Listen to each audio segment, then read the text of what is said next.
plant like this and then ended with lots of flowers. So what we need to do to get lots of flowers on hibiscus plants? Here in this video I am going to discuss everything step by step, and if you follow them I can guarantee you that you would also get lots of flowers on your plants. Along with that I am also going to provide you few tips, and I believe those are going to help you. It was the month of the March and this is how the plant was looking. Please take a look at the plant carefully. It was not at all healthy, and in fact the size of the leaves were quite small. That time, that means February to March, is very important time, and to get more flowers we should do few very important things.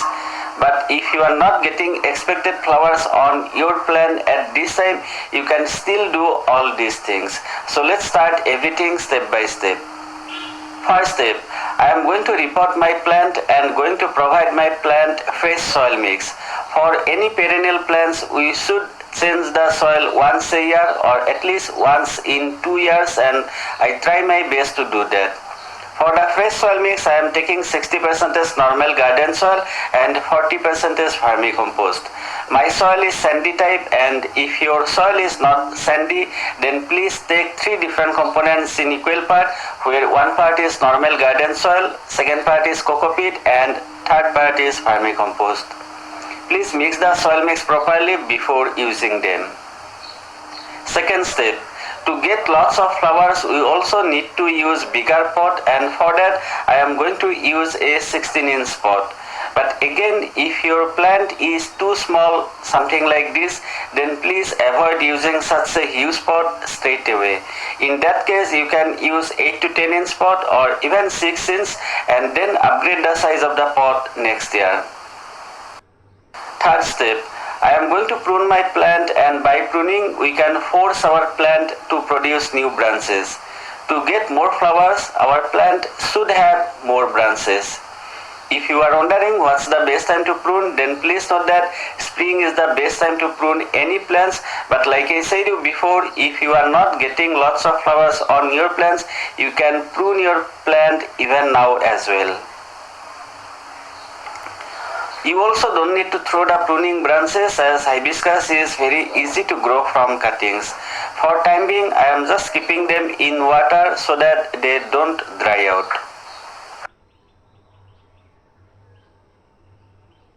On fourth step I am also pruning the roots of the plant. Well, since I am using a bigger pot, pruning the roots is not really very important. But still we can do it, and it's going to encourage the plant to produce the new roots faster. Alright, let's repot the plant very quickly and then we would take a look at the next important things to do.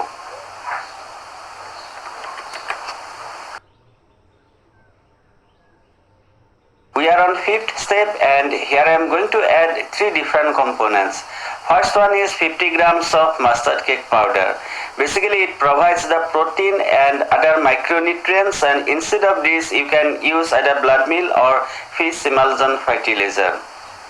Please on second 50 grams bone meal, and instead of this you can use rock phosphate. It's available on Amazon and you can get all the links in the description box. On third, going to apply 10 grams of multiplex bioextract organic fertilizer. Basically it's going to promote the growth of the roots, and it also helps any plant to uptake the nutrients much faster. Instead of this you can also use biovita seaweed extract. Now here are 2 very important things to note. First, if you are using a smaller pot, let's say 8 to 10 inch, then please use only half of the dose. On second, if your plant is very new, then please don't apply same like me. In that case please use only half of the dose, or even bit less would be ideal. My plant is 3 years old plant and it gets the same treatment on regular basis, and that's why I am much more confident with my plant. The sixth important thing to do is water your plant thoroughly and then keep the plant in bright area for next 3 to 5 days as we have pruned the roots. Next, please try to provide minimum 5 to 6 hours of direct sunlight. In my case, I am going to keep the plant on terrace. Alright, it's time to see many updates, and then I am going to discuss the other important things.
So guys, you have seen that my plant is doing really good, and I am also very glad that I am able to show you 12 blooms and lots of buds at once. Please trust me, so far I haven't applied anything else. Alright, let's take a look at the other important things now. The 7 important thing to do is always grow the hybrid hibiscus if you are expecting lots of flowers. For example, here is one of my local hibiscus plant and it's in ground. Even though it's in ground, I get less flowers on this plant comparing to the plant you have seen. Hibiscus plant with variegated leaves always bloom bit less. Also, please avoid growing extremely hybrid variety, something like this.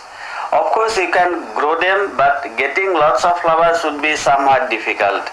Then again, there is a catch.